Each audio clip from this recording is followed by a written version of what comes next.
Some of Here we them are go. those banking deadlines, bill payment deadlines, and I stuff didn't like that. realize you were going to go on there. I started the recording, Oh, so sorry. it's okay, no problem. And let's start with the introduction. We can always edit our own pieces if we choose to use this. Right. Welcome, everyone, to Online Presence Perspectives. This is Motivational Monday, and today's focus is getting started at the beginning. Always good advice. My name is Steve, and I'm known online as the WordPress Wizard. I'm the founder of several successful online startups, including wizardsplace.com and from website to wealth.com. And I have assisted dozens of clients with many of their own success stories. I'm a published author, WordPress instructor, and online presence developer. I work with home-based business coaches, creatives, and other solopreneurs who are serious about moving their business forward, expanding their online reach, and developing their online presence.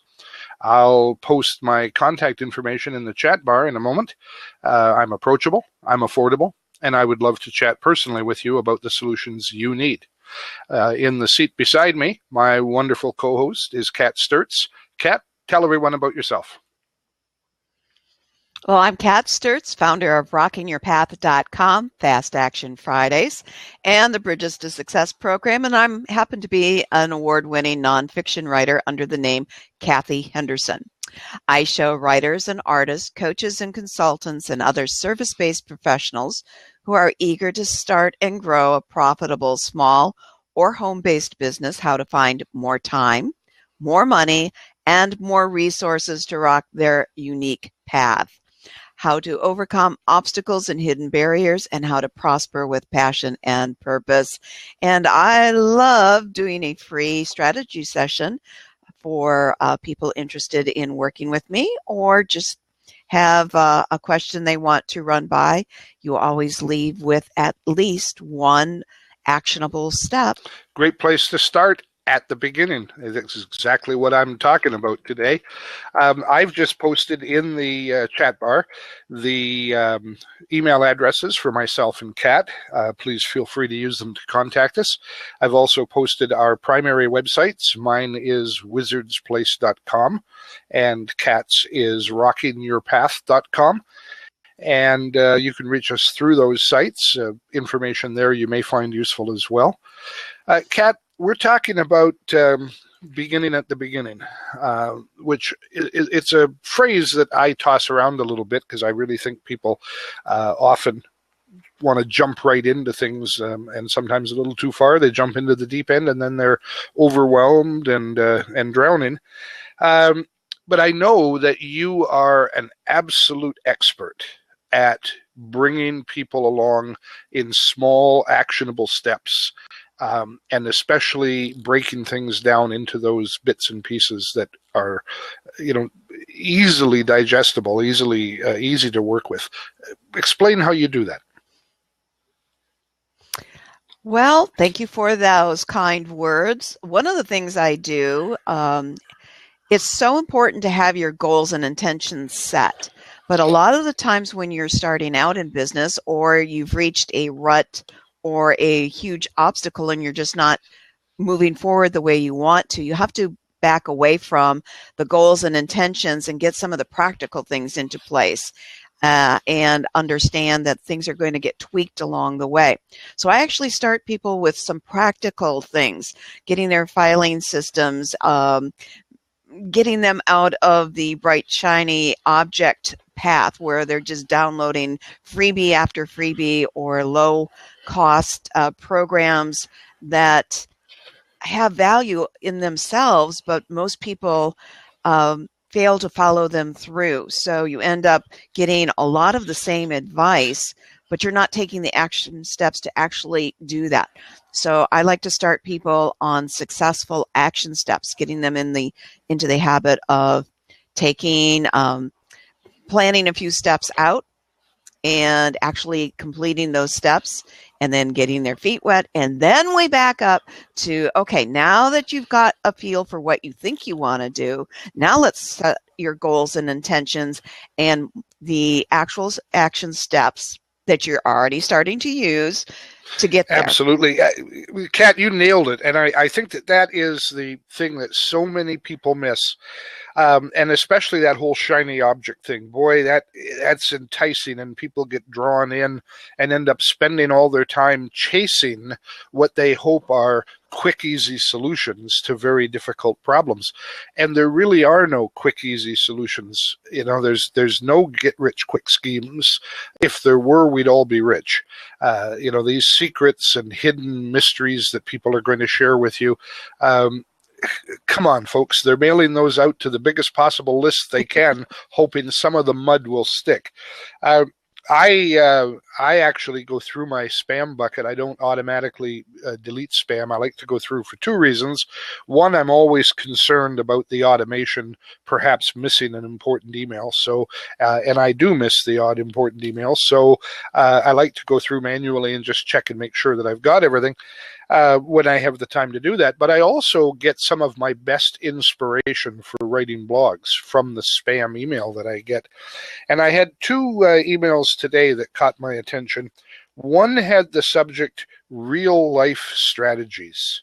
Now, that's a very good subject. The other one had build your income step by step.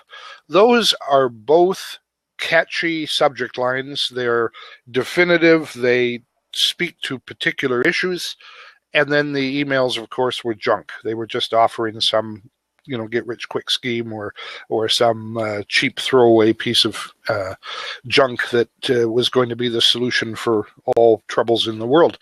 But Kat, I know that you bill yourself as a business life coach, not just a business coach and not just a life coach, and not a business and life coach, but a business life coach. That's a unique distinction that you don't see very often.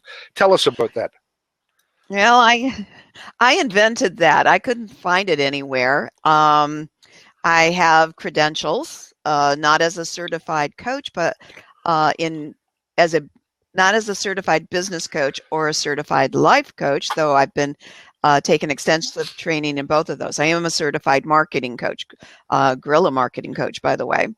But my take on that is that what happens in our lives and how we feel about things often affects our businesses, and things in our businesses affect our lives.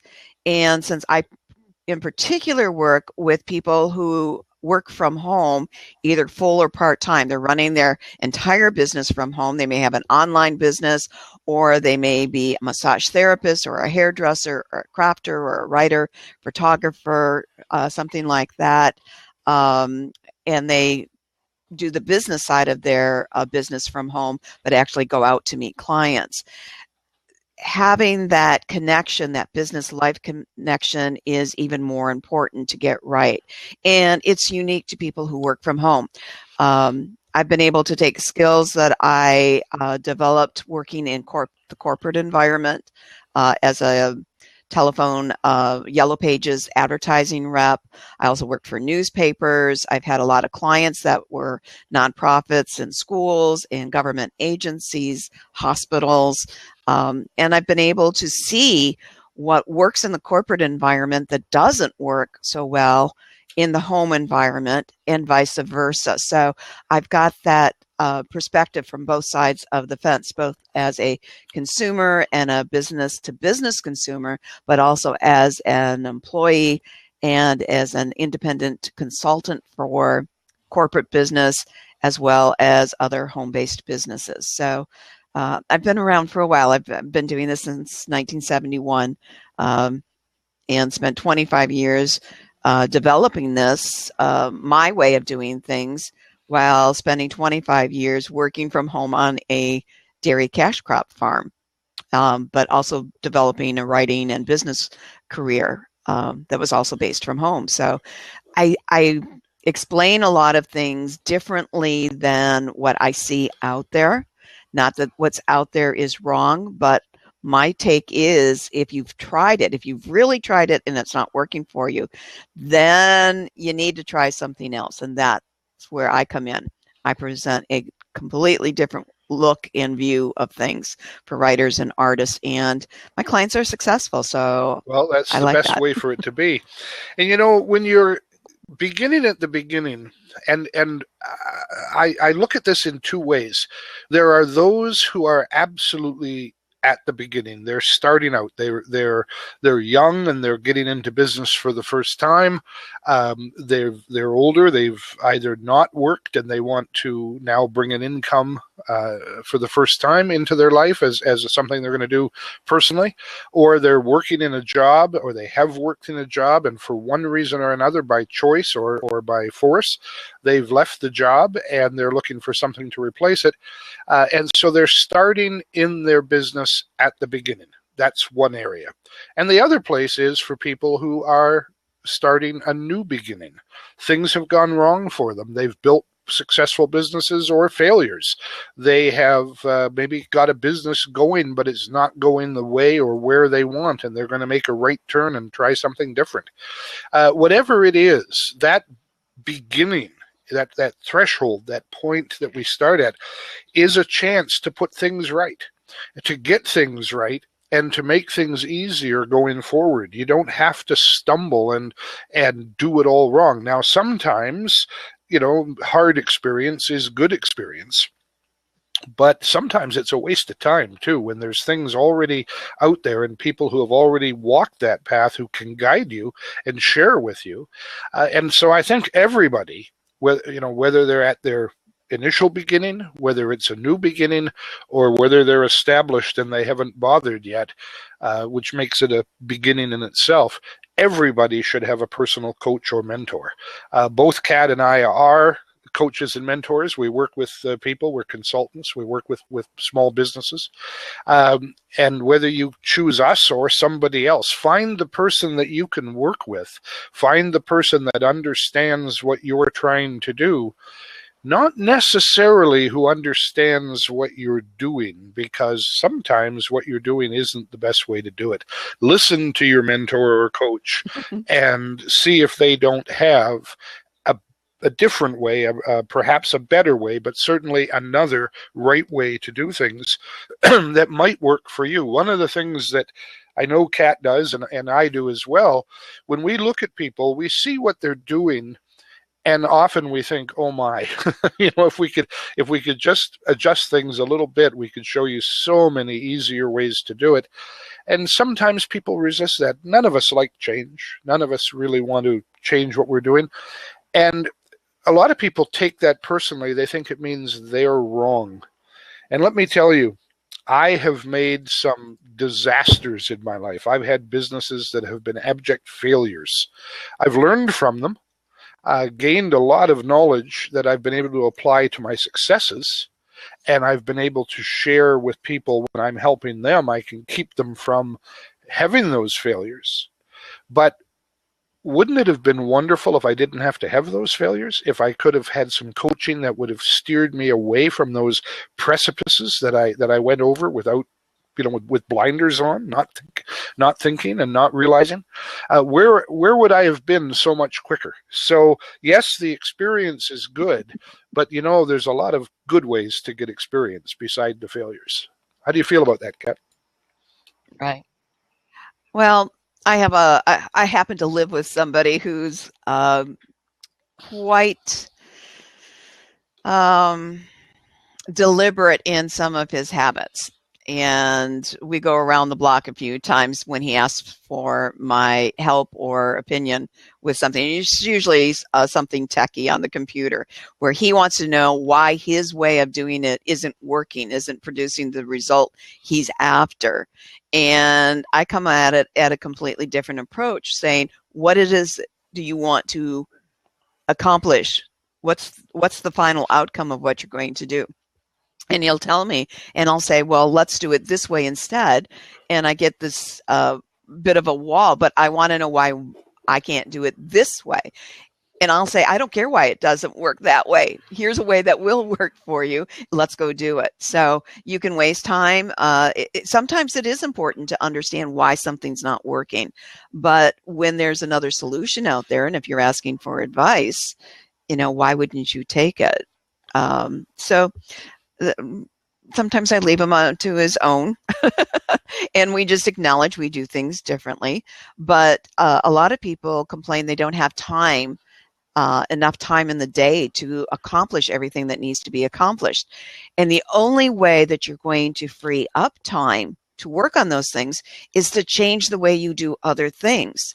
So do you want to spend 15, 20 minutes fighting with a software program that's not giving you the result you want, when there's another way to do it and you could be done in 5 minutes? And those incremental minutes add up throughout the Well, day to be using on things that are more you've really important. hit the nail on the head with that too, because it is the little things, both in getting things done. If you can break chores down into step-by-step little pieces that can be accomplished, and especially if you can accomplish them in a direction that means you're always gaining ground and not falling back, that's just so much more powerful, and it's so much more easy to do. That's the crazy thing about it.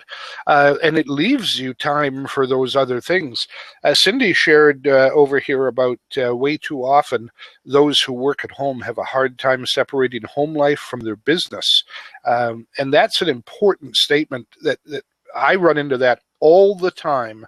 I don't know that I have ever had a home-based business client who hasn't had that difficulty. And most of them know they have that difficulty and express it as a problem that they want a solution to be provided for.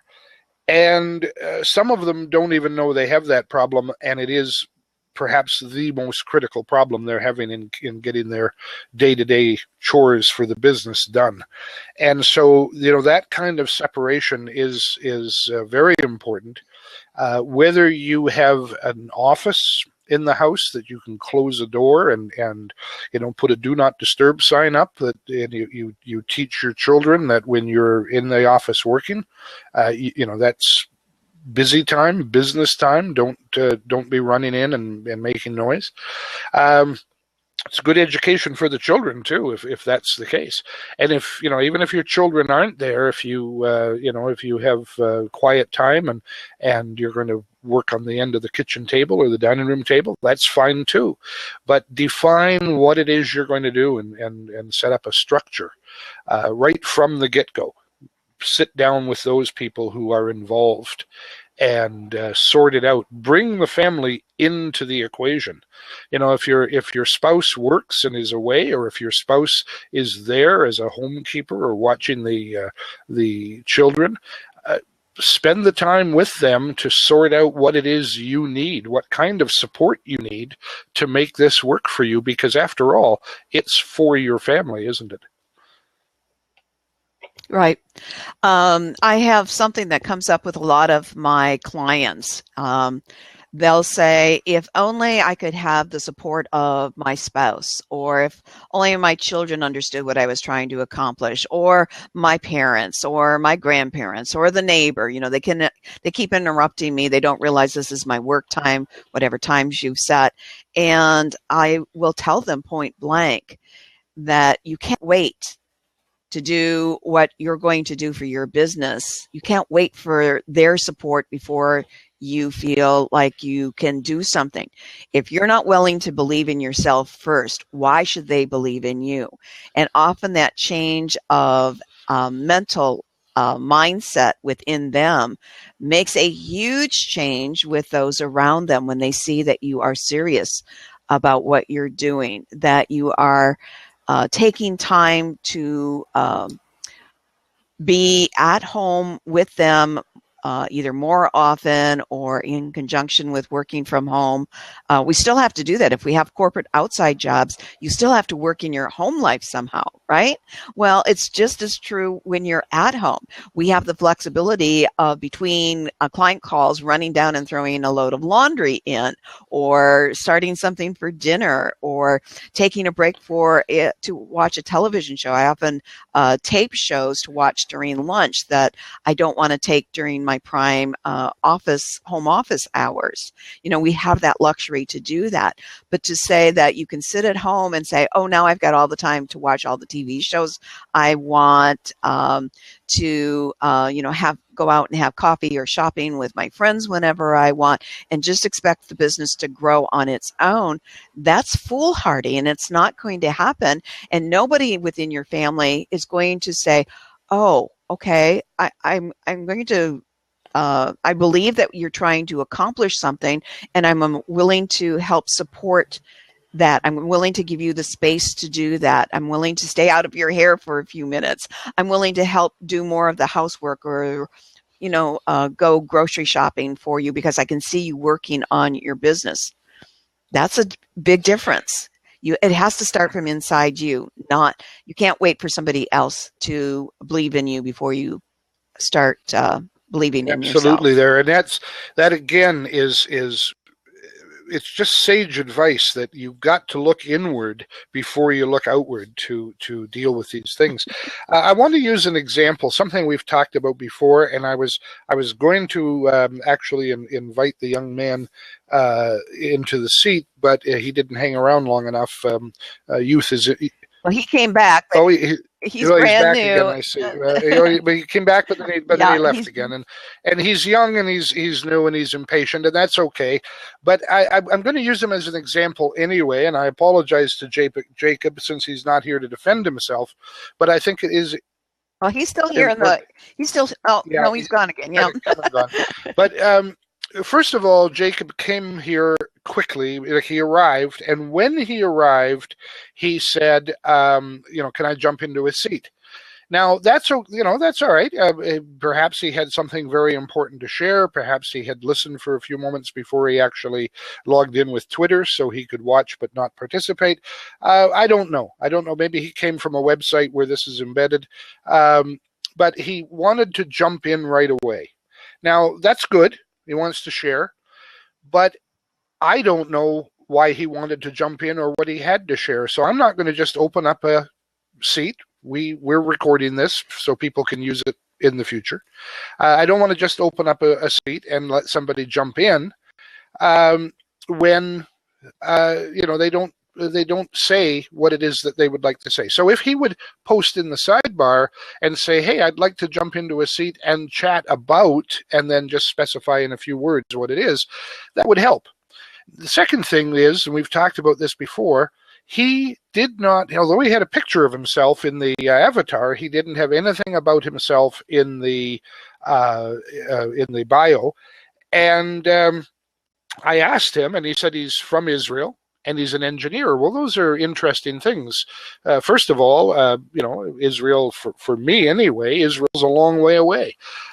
So it's interesting to meet somebody from another country. That would be a positive aspect right there.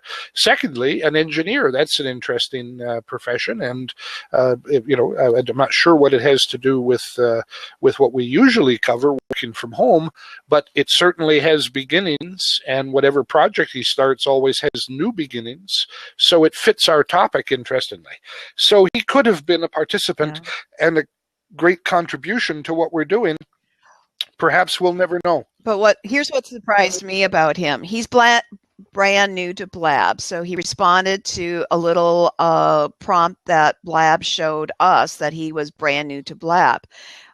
I've never gone on a platform and didn't do a little bit of research about what's expected, the protocol for participating. He asked at one time, could he take your seat? So he obviously didn't understand how Blabs are hosted and run, and didn't even sit just watching for a bit to see what was going on.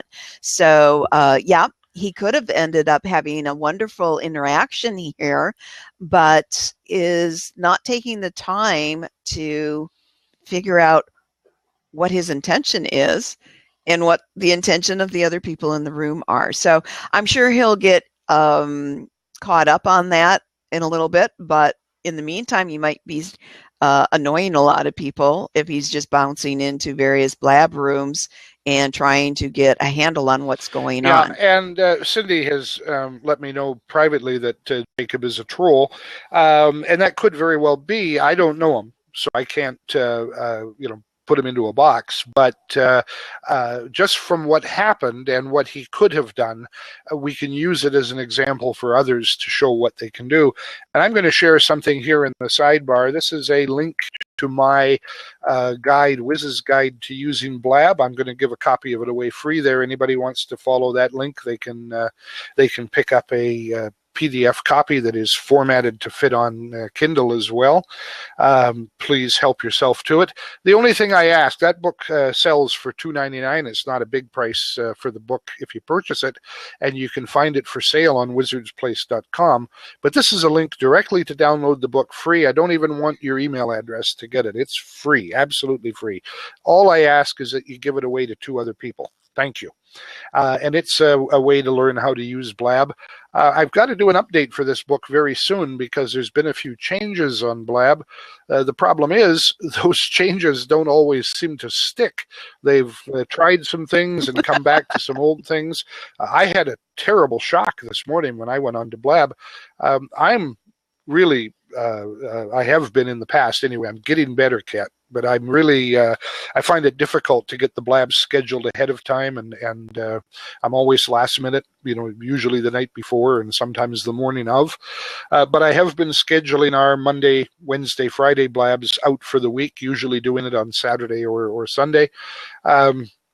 And that's Motivational Monday, What's Up Wednesday, and Freebie Friday, 3 blabs where Kat and I are here together on different topics, different aspects of sharing and involvement and networking, all at 1 p.m. Eastern Time here on Blab.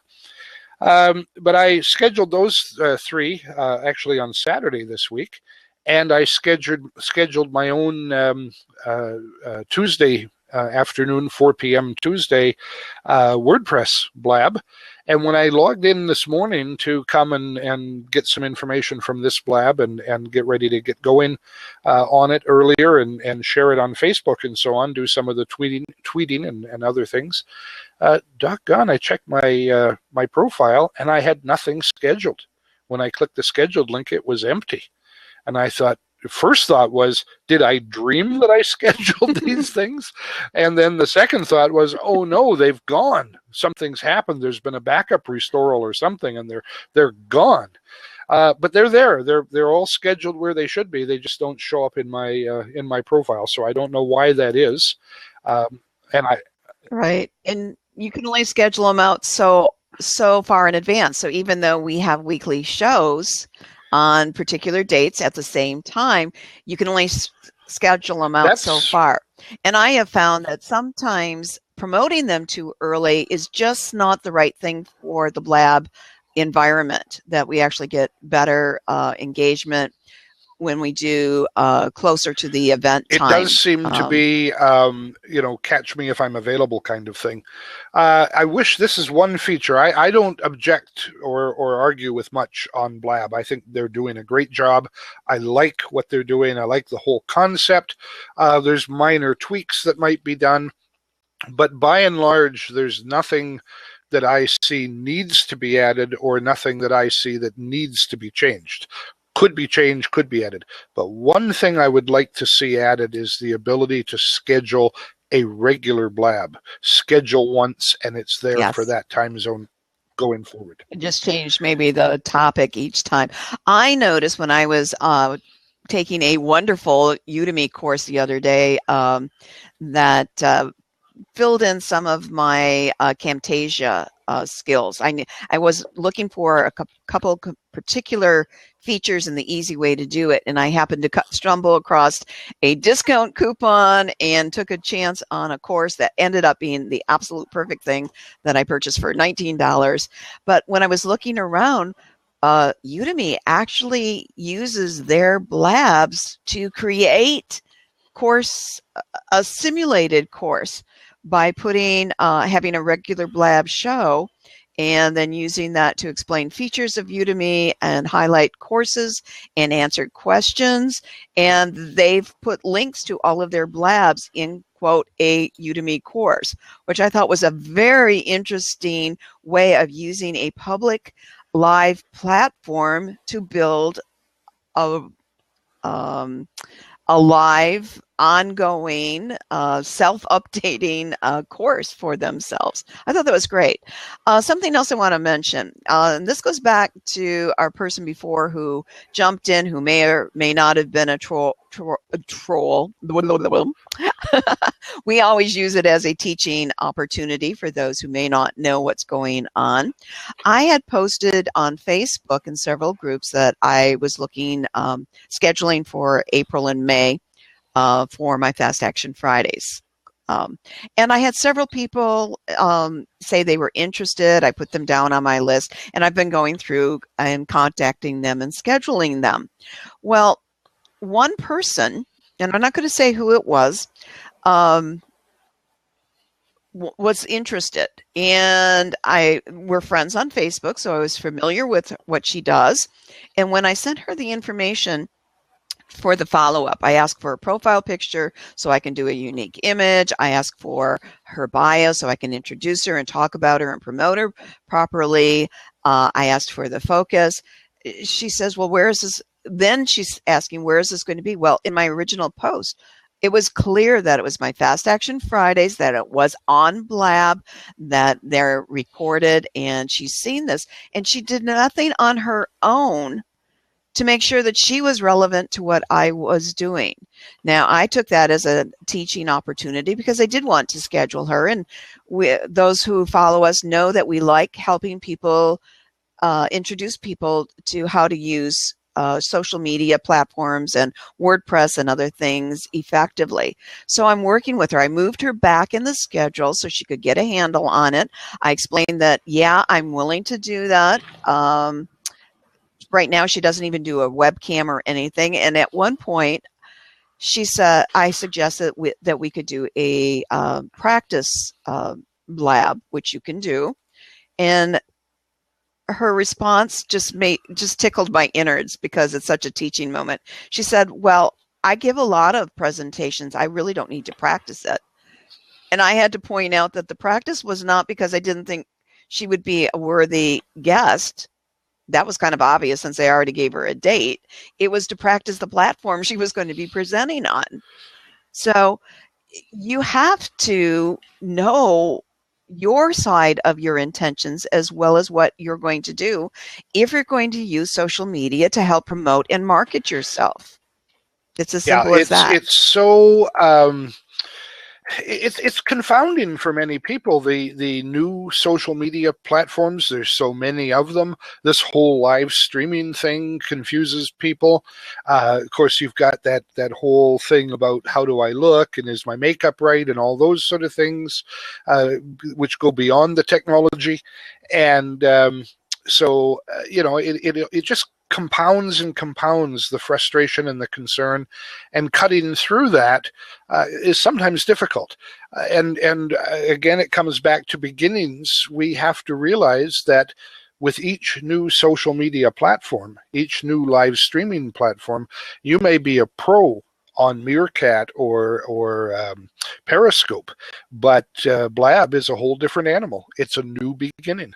So we come back to the basics, back to the beginnings, and get started right. I did share the link to your Fast Action Friday updates page there. I think that's still the right link. It is, and just my regular, follow me on Blab, and you can see all of the past ones. Fast Action Friday is a great presentation. They're half an hour, I think, is the length you seem to keep them to, and they're just in-depth, focused material on a single topic with a single guest, and they go really well. And actionable steps you can actually do in 15 minutes or less. So there's a very unique platform for it. I want to piggyback something you've been talking about in just now, and that's how many different social media platforms and other opportunities to get involved online. You have to pick and choose what you're going to do. There's a reason I'm not on Snapchat. There's a reason I'm not on Meerkat. I think that's the name of that one. There's a reason I'm not on Periscope. I have my hands full being on Facebook, Blab, LinkedIn, and by extension, I'm on Twitter. but I don't do as much on Twitter directly as I do on the other ones. You can't be everywhere. You can't do everything. Now, saying that, you can do anything you want, you just can't do it all at the same time. So you must pick and choose. This is part of that shiny new object type things.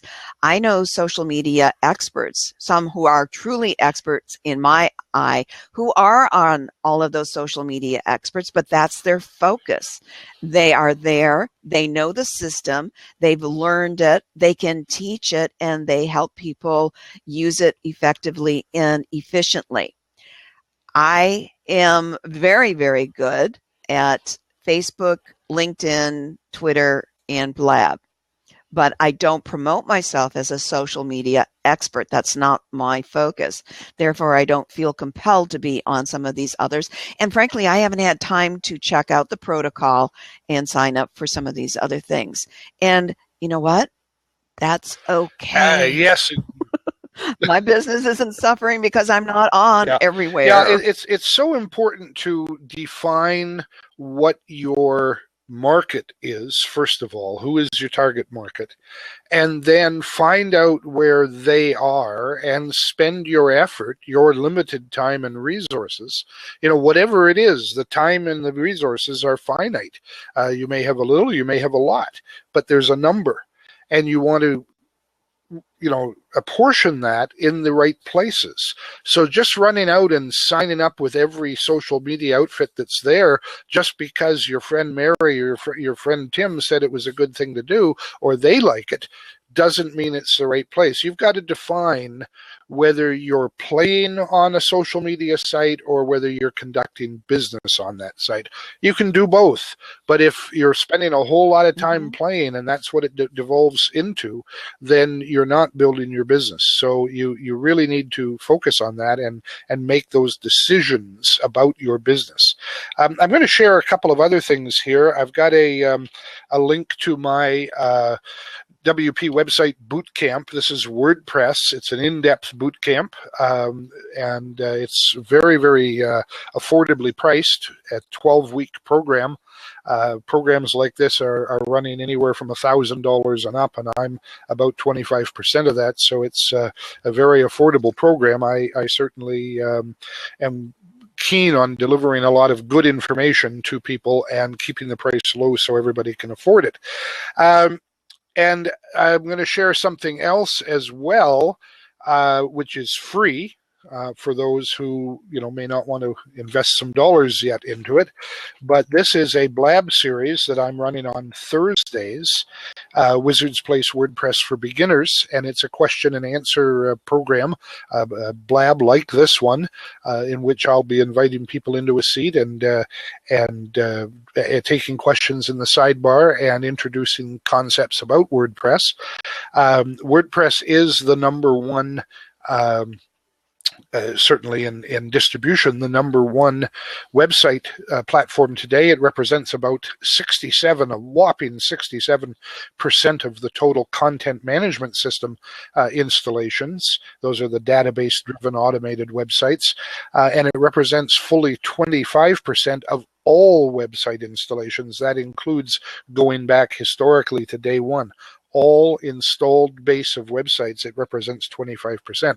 That makes it an enormous, major player that is really worth consideration. And if you've got questions about WordPress, I'll be dealing with them in that session on Tuesdays at 4 p.m. here on Blab.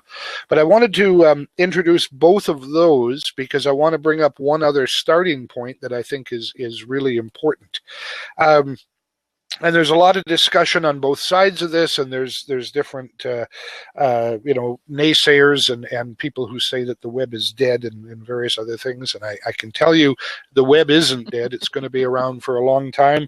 Going to be a lot of new things, but there's one key foundational element, one truth that exists today and will exist going forward for some time. And you ignore this at your peril. Every person building a business online. If you are taking your business online, it can be a brick and mortar business on a downtown street. It can be run from an office building. It can be run from your living room, and you can, host parties and whatever it is in the real world, or it can be entirely online. But if you take that business online, then you need a domain name of your own and a website of your own that is self-hosted. You can talk to either Kat or I. We both work with those sort of things. You can talk to either of us about what those terms mean, but you need that. If you don't have it, you're selling yourself short. It is a key element of your online presence.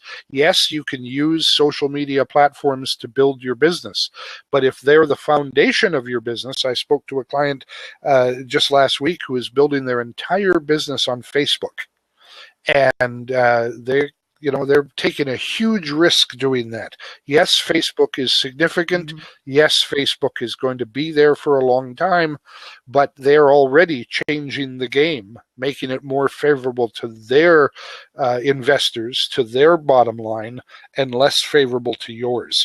You have very little control when you use these other places. So you want to have your own domain name. That's your own address on the internet that's privately yours and will move with you wherever you go. And you want to have your own website, which is foundational to all those other good things you're going to do on social media and other platforms. It is truly important to put it all together. Kat, what's your experience been with social media exclusivity? Well, I've got a client that was going to drop her website and go strictly that Facebook website approach. I believe there's one that's being promoted by 22 Social. And after we discussed it and I explained the pitfalls of putting all your eggs in one platform like that, she did decide to leave. Keep her original website and then use both of them to support each other to help promo. I want to point out somebody who joined us recently, and I don't know this person personally yet. I'd like to. She's obviously in the Eastern time zone. But Angie, Steve, you and I always explain how important it is to have something in your profile, especially if you're using social media for business. And Angie's got one that does that. And I like that she even promoted a new Blab series that she's doing that's not starting until March 23rd. Well done, Angie, from The Right Way. It says The Right Way, an accessibility mobility consulting firm starting March 23rd, Wednesdays, Blab at 10 a.m. Eastern. Yeah. Well done. I'm going to steal that idea, Angie. I recognize it as a real winner. And with that point, do you want to jump into a seat, Angie, and share what you're doing? We're kind of at the last 15 minutes of our presentation, and we'll certainly go ahead, Kat, and bring her in. And we'll be really interested in hearing what you're doing, because we're as much about sharing as we are about telling. You might not know that sometimes. Hi there. Hello. Where are you located? I'm in Canada, in the province of Ontario. Okay, then we're right next door. I'm in Michigan. Steve's a Canadian who lives in Whereabouts Kansas. in Ontario, Angie? Okay, I assume you're more familiar with Toronto. Well, I'm familiar with... So I'm 45 minutes north of Toronto. 45 minutes north of Toronto. Barrie? Not quite that far, a little south. Okay, good. Yeah. I know the area. I used to own timeshare at Lagoon City, which is just around the lake. You may not know it. I don't know. I lived in Orangeville, which is west of you. Yep. I was actually on the town council for Orangeville. I was born in St. Catharines, south and across the lake. So I know Ontario.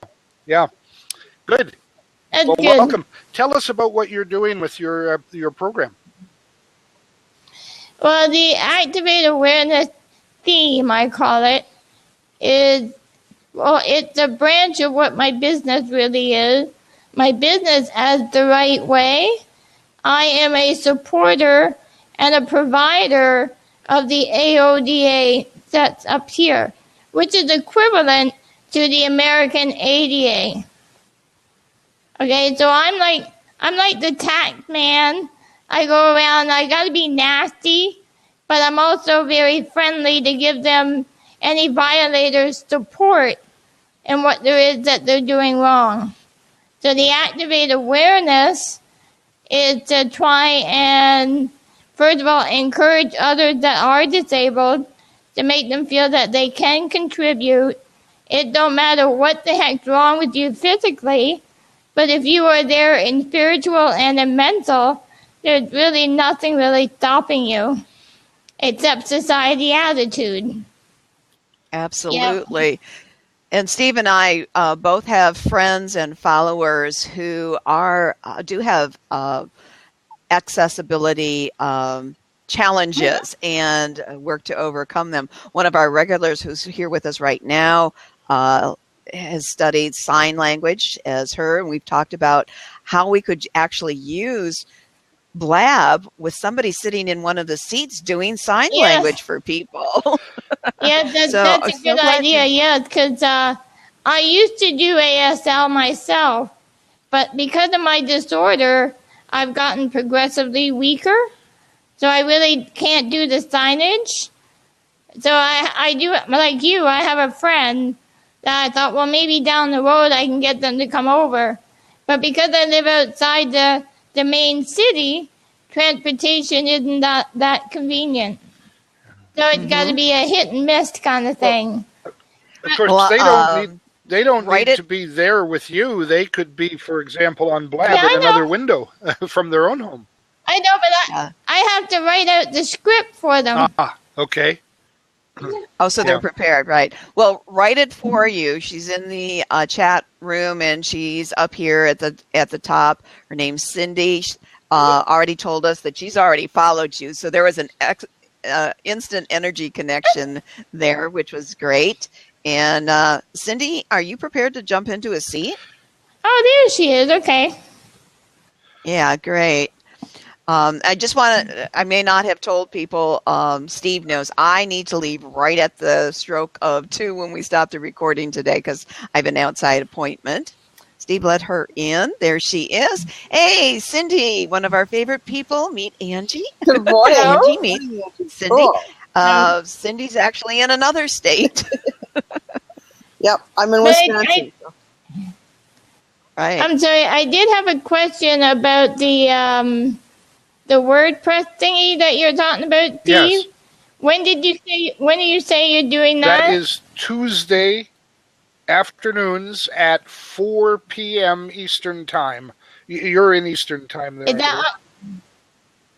So you haven't got that on your little profile here yet? No, I don't have it on my profile. And I did post the link. It's just scrolled off. I'll post it again. It's... Yeah, the profiles only hold so much. Yeah, I know, that sucks. Tuesday you guys you don't have a scroll bar on that, do you?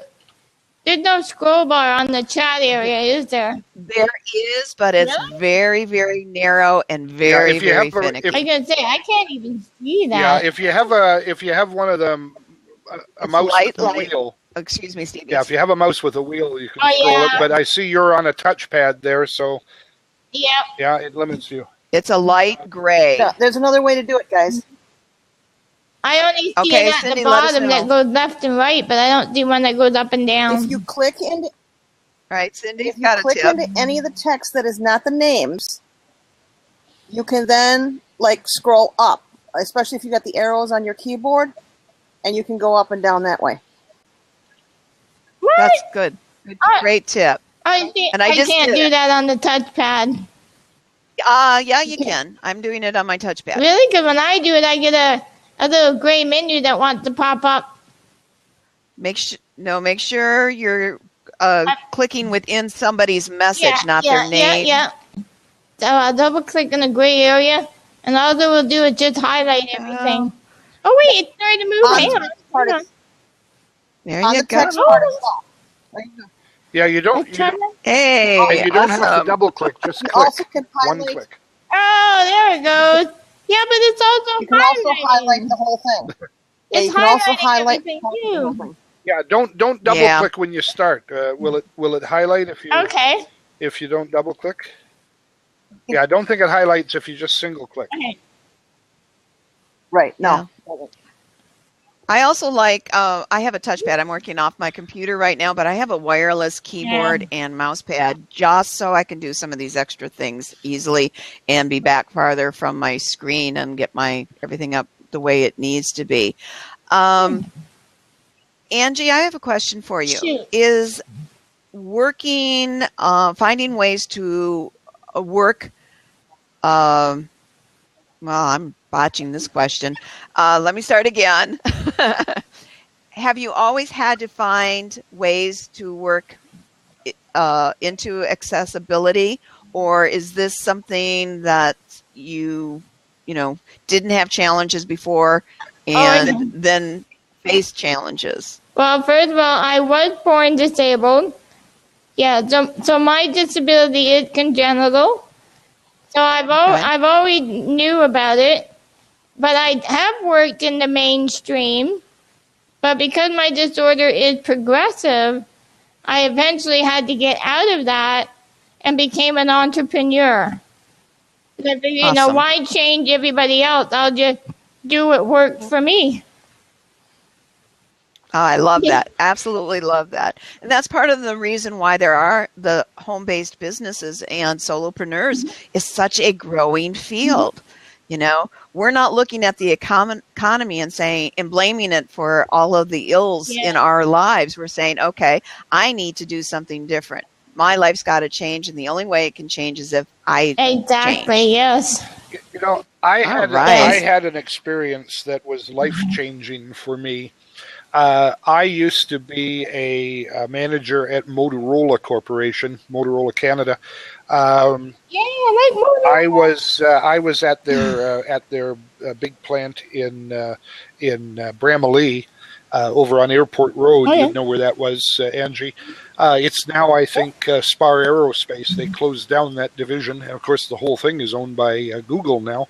But when I was at Motorola, a huge building, offices and manufacturing, I hired a woman who was blind from birth, totally blind from birth, to run our central stores division. She took orders from various departments in the company. We had been, a little background here, we had been allowing each office, each department to buy their own office supplies and have them shipped in. And it was not only a nightmare, but it also meant excessive storage of extra material all over the plant. You know, if you're storing extra pens, for example, if every department is storing extra pens to be able to have enough for their people to come and get more, you end up with a huge number, just extra pens, money sitting there in closets. Whereas a tenth of those extra pens would do if you have a central location for it. So we centralized it all, and we literally saved the company hundreds of thousands of dollars, bulk ordering and all those different things. And I needed somebody to run that department. So I hired a blind woman. People thought I was nuts. How can a blind woman take orders on the phone from departments and then fill those orders with pens and pads and various things, notebooks and printer paper and all that stuff, and then ship it out through our internal distribution system in the plant to have it go to the various departments? How could she possibly do that? Well, and when she applied for the job, we posted the job publicly, and when she applied, I thought the same question. How could she possibly do that? Did I have, no pun intended, my eyes opened by a blind woman? I'll tell you. First of all, we set up a typewriter for her that she could type. She was a touch typist and could type on a typewriter that printed out Braille. So as she was taking the phone call with a headset, like I'm wearing right now, taking the phone call, she would type out the order, and out would come a piece of paper with the order in Braille so she could carry that around with her. Then we set up the shelving in the department with all of the products on the shelves with labels in Braille so she could feel the label and know what it was. And then she taught us When you have Bic pens, you've got blue pens and red pens and black pens and green pens, the ink, right? And the company used all four of those. You don't set them on the shelf beside each other because she can't tell the difference between a blue Bic and a black Bic or a red Bic.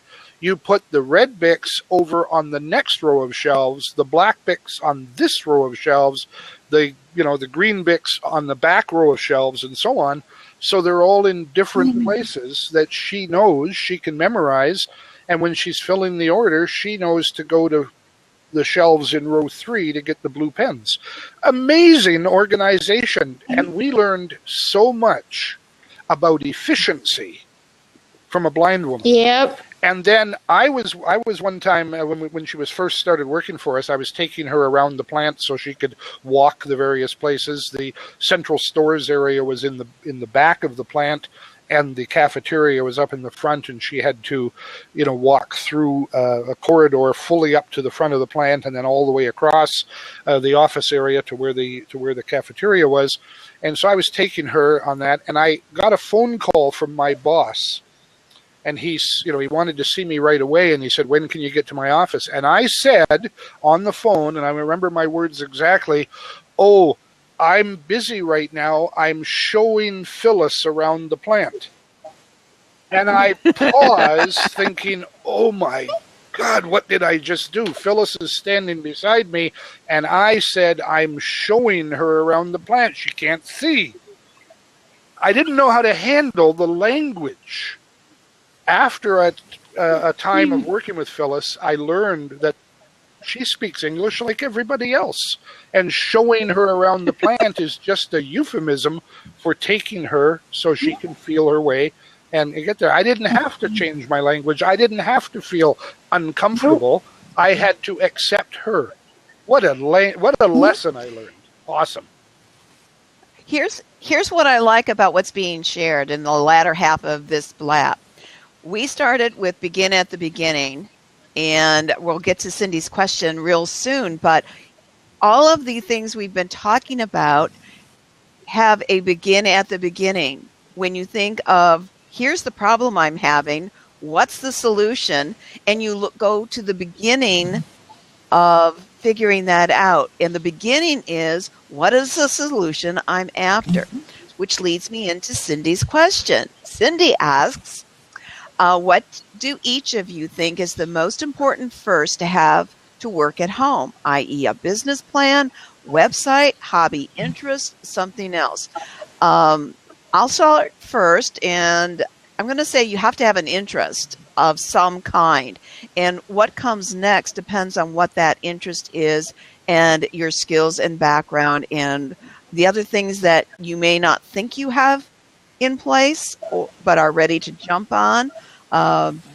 Things like that. So it's always it depends for different people. Yeah, I think the first thing you have to do is determine what business you want to get in. I mean, obviously, the first step is saying, I want to be in business. So then you have to determine what business that is going to be. Most of us jump into that automatically saying, well, of course, it's what my passion is about, what I like to do, and that's a given. But it shouldn't be a given. Do the homework. Make sure that you have the right skills and material necessary to start that business. Make sure that there is a market for that business. You're kidding yourself. You don't necessarily have to have an open market for it. You can create that. You don't have to worry about the market being available for it. If the market is saturated in your area, you don't have to cut a piece out of the market. You can expand the market. In fact, the saturated market is often a good thing because it shows there's real demand for the product or service. So you can always define yourself, brand yourself, make yourself better than the competition, more attractive than the competition, but make sure that you can do that business. That's, take inventory first. Inventory your skill set and your passion and your commitment, the time you've got. Look, I've got an hour a day. I really want to make a business for myself, and I want to be a coach and teach everybody else how to, and work with dozens and dozens of people and make 6 and 7 figure incomes on an hour a day. I don't think so. So evaluate it. Well, Yeah, not a full-time lifestyle sustaining business you can't do on an hour a day, but in an hour of day of dedicated Oh, time, you can you can certainly certainly build get a a good business start. in an hour a You can day, get a but part-time, not a seven-figure you can coaching do business. things. Yeah. Right. And you can't just go into a work at home business thinking that there's no money involved. You don't start wanting to work from home because it's cheap. Now, can you save a lot of money and still build a business without spending a lot of money, having the overhead that a standalone business has? Absolutely. But if your mindset is, and I've come across people like this, and I don't sign them up as clients because they have an unrealistic idea about what working from home successfully entails, you have to be prepared to spend some money. Now, once you get that, It's the cost of once doing you get business. that aspect of it out of the way, once you've determined the business you're going to create and the things you're going to do, then you want to start looking at the structure. I know Kat doesn't necessarily suggest people put a formal business plan together. I do. I like a more formal business Not to plan start because with. I think if you can sit down with you, it helps you get your ideas down and organized, and then that takes you forward. But a bad business plan is no better than no business plan. So you want to do it right. And a single page outline is great if you're going to use that outline and work forward from it, if it can be a living document that grows. So there's different approaches to the same thing, and they're both right answers. You mentioned websites, Cindy, and I think the website needs to be done as early as you can. It's not expensive. You can get a domain name. You can get hosting. Domain name and hosting probably cost you about $50 a year, and you can set up your own website for free, or get somebody to set one up for you, a WordPress site, very quickly, even if you don't do a lot with it. The thing about a website is it does factor into a variety of things when you got the domain name and when you set up the website. It doesn't get any earlier than now. If you don't set up your website first, early in your business, you can't go back later and regain that time. It's gone. It's a simple thing, but it's critical. The other thing that's interesting, and I'll let Kat kind of fill in her philosophy on this, but I truly think that a website is an awesome place to build organic traffic and to build focused organic traffic through the use of content, and that includes blogging. I believe that to make that work properly, you need to do 3 to 5 blog posts a week. But you're not going to start doing that. There's things you can do, and there's methods you can use to assist you with doing that. But unless you're a very prolific writer, it ain't going to happen. So you want to do something a little different, and I'm going to let Kat share her philosophy, because although I promote the one, Thanks. I agree with Kat. I agree that if you, and some of the disagreement that we have is not disagreement that things are important. It's whether you're building your business and you're thinking, I have an online business, everything is online, or whether you're a coach or consultant or writer where the online portion is more of just your part of your marketing mix and your service delivery. It's not the business itself, as a eBay business might be, that you're doing everything there. I agree with Steve. Get a website, get a domain, get a self-hosted website ASAP. And you don't have to have all of the things that you want in place before you start. I'm somewhere in between on the business plan. A formal business plan, the type that is used when you're seeking investors for your business, you need a formal one. And to go through that process is very enlightening. And I do suggest that for people who have an unrealistic idea about what it takes to be successful from a home-based business. Now, if they don't have that misconceptions, then we can go to a one-page or a two-page one to get the basics down. Understanding that business idea is going to grow as you get comfortable with it, as you begin to learn what you really enjoy doing, as you become more aware of the type of people that resonate with what you're selling, whether it's a product or service. And if you like doing that, I have been very successful selling some of my services, but realized that's not really what I wanted to do. Just because I could do it and could do it well did not make a good business model for me. So I switched. I no longer do just PR and marketing and work for corporate clients, you know. So you have to know that, and you have to live in it. One of the trends that is prevalent, especially on television shows, are for newly engaged or newly married couples or people who are living together ready to buy their own place. And they want a finished, beautiful place to start with, you know, as big as they want it, filled with all of the wonderful things that they want, having every feature that they want. And I'm going, you know, what happened to learning what you want over time and easing into some of these things so you understand, you know, why would all your money go into property taxes and this huge house when a smaller one would do when you're starting out? And I feel the same thing, same way about people building businesses. Sometimes all they see is the great big picture with all of the bells and whistles, this fancy website with beautiful graphics and you know, overblown stuff, and they've never actually worked in the business itself to see if that's what they really want. So that's my take. Cindy would like Angie to answer the question that she's posed. I'm going to look forward to watching the replay to hear what Angie says, but I have a hospital appointment that I have to get to right now. So I'm going to say goodbye to everybody for today. Bye-bye, Kat. Bye, Kat. Nice meeting you, Angie. Bye. We are past the top of the hour, but I'm going to keep the recording going here because we have some really good interaction going on, and I want to hear what Angie has to say too. I'm going to pull Kat's question back into the Oh, there it is. into the chat so that we can all see it. I'm sorry, into the seat rather, so we can all see it. And that's what Cindy was asking. Angie, what do you think? Well, for me personally, I can only go by what I've done. Mhm. And for me to make that decision to work from home was pretty much motivated by lack of transportation. And again, with my disability being progressive, I knew I couldn't endure the long drive to and from work. So when that thought crossed my mind, I then began to do a little bit of research on, first of all, knowing what it is that I wanted to do.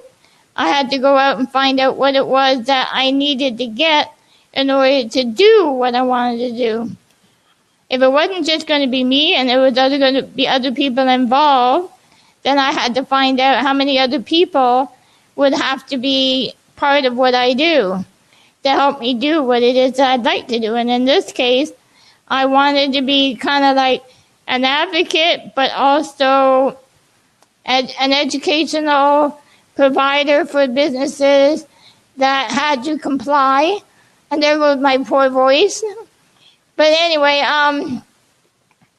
after doing that, and I knew I could physically do the work from home, and I had everybody else around me with the positive support, the next important thing that crossed my mind is, again, websites and my business plan. Now, I'm a lot like Steve. I like the idea of the business plan, but I'm not the traditional business plan. What I did with my business plan, outside of the financial part of it, and I knew I'd be looking at banks and other places and maybe supporters that would want to see the numbers, I used the business plan as a way to keep me on track. Because I know my personality and myself that certain things might sway me. You know, I might, oh, this is interesting. And like a crow, I'll fly in that direction. But I need the business plan to keep me on track. Oh, that's so powerful. Yeah, we call that the shiny object syndrome. Chasing shiny objects, and you're so right. And that's one of the real powerful places that a formal or a semi-formal business plan offers, is the guidance to keep you on track. Yes. Because it's not easy to change your business plan. If you've written it out in Word or some other word processor, you've got it all done up, and then you print a copy and punch it with holes so it'll fit in a binder, and you have it in front of you in a binder. Yes, you can edit the Word document, you can reprint it and save it, but it's just a nuisance to do that. So if you have in your mind, I'm not going to do anything that isn't in my business plan unless I add it to the business plan, and then when you take the steps to add it to the business plan, you get a bit of time to think it through and make that choice. Yeah, because it's good. Exactly, because for example, I had originally in my business plan, I was just going to do workshops. And then I thought, well, you know what? Workshops are not the only thing. Things that are similar are seminars. So then I brought that idea in. And now Blab coming along, and it's like, oh, good, now I can get the virtual customer, right? So, I mean, it did go, it changed, and I was able to do that and, adapt with it. But it also still kept me in the same theme, providing information, and giving direction, which is what workshops do. Absolutely. Yeah. Well, okay. I'm going to wrap it up at that point because I want to tail off the recording part at least, so it doesn't run too long. I'll point out that I did put another link in the sidebar, Network Live Virtually. So let's just quickly recap some links that I've shared. Number one, Kat and I are here on Blab Monday, Wednesday, and Friday at 1 p.m. Eastern Time. Motivational Monday is today's session. What's Up Wednesday is the session where we bring people in to share what they're doing. And then Freebie Friday, we give away a lot of good stuff. So Monday, Wednesday, Friday at 1 p.m. here on Blab. And then I shared earlier my link for the WordPress for Beginners session that I'm running here on Blab. I'll share that link again. That is tomorrow, Tuesday, and every Tuesday at 4 p.m. 4 p.m. Tuesdays here on Blab. We'll be discussing WordPress, and I'll be taking people's questions. And then the one that's just scrolled off the top, and I'll grab that and post that again, is Network Live Virtually. That's another service run by Sabrina Watson, who also runs regular Blabs here. Network Live Virtually is a place where people gather, much like Chamber of Commerce or local business associations, where people get together and maybe have lunch and then network and pass out business cards and so on. Well, this is a virtual networking. And I do a presentation there every Thursday at 4 p.m. Thursday at 4 p.m. on Network Live Virtually. There is a calendar in the main menu on that site, and you can check to see all the different regular hosts that put on shows there. And mine is on Thursday at 4 p.m. This Thursday, this might be interesting to you, Angie. We're going to be looking at a particular website, a real website that a friend of mine owns. He's come forward and made it available. We're going to dissect it a little bit and look at it. He has a fairly basic, out-of-the-box WordPress installation. And so I want to show how WordPress works out of the box, and then what could be done to make it so much better. I'm going to use a couple of other websites as examples to show the same kind of thing, only extended a little further, and we'll talk about that. So that'll give you an opportunity, if you're thinking of a website, that will give you an opportunity to look at the various real things that can be done. The Tuesday session is all about questions and answers. You can ask questions, and I'll try my best to answer them. So I'm going to cut off the recording at this point,